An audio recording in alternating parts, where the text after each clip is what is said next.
As we were just talking about, tens of thousands are trying to flee.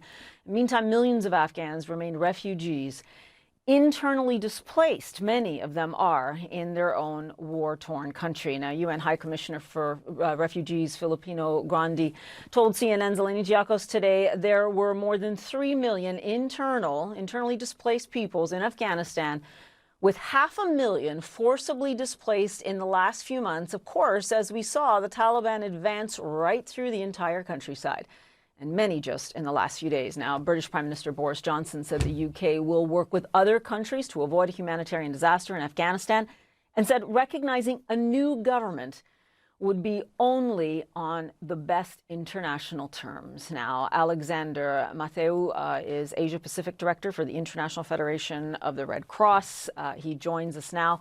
Now, the prospects for Afghanistan were bleak before. Half of the country, you have told us, arguably food insecure. The climate crisis, of course, and the armed conflict only making things worse in the last few months. So where do we stand now, given the developments of the last few days? Well, there are different things going on in Afghanistan at the moment and different reasons why people are moving in the ways that you just described. So the most visible movement and perhaps the most dramatic images are coming from those who are being evacuated from the airport. That's the smallest group of people who are on the move, those who have been in one way or another associated with Western powers and no longer feel safe to stay. The next biggest number are the people that are moving towards the border areas, although, to be honest, we don't have a good sense yet how many people want to cross over into the neighboring states, or how many indeed will be allowed to cross over, even if they want to. Then the next biggest group, and you refer to them, are those that have been internally displaced. And here we have much larger numbers, over 300,000 in recent weeks. And we've seen some of those images in Kabul. These are people who have moved because of drought, but largely because of the fighting. And some of those are already actually going back. But it is important to remember that by far the largest group of vulnerable people in Afghanistan are the ones that are not moving at all. That is the majority of the population who are staying where they were from in their villages or towns, and they are extremely vulnerable to what is a very severe drought in Afghanistan, affecting 11 million people. That's a third of the population are food insecure.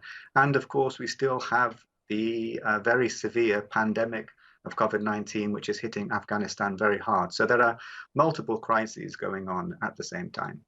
Yeah, and I'm glad that you mentioned the pandemic, because it has been taking a toll already on the scarce health resources throughout the country. So what are the challenges now in places that the Taliban is controlling, whether they've controlled it for months, years, or just in the last few days? I mean, what do you see shifting in terms of the need?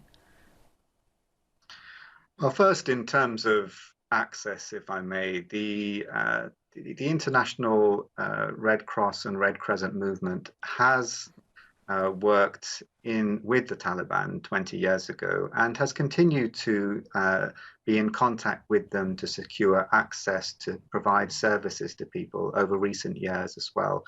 And we do anticipate that services will continue.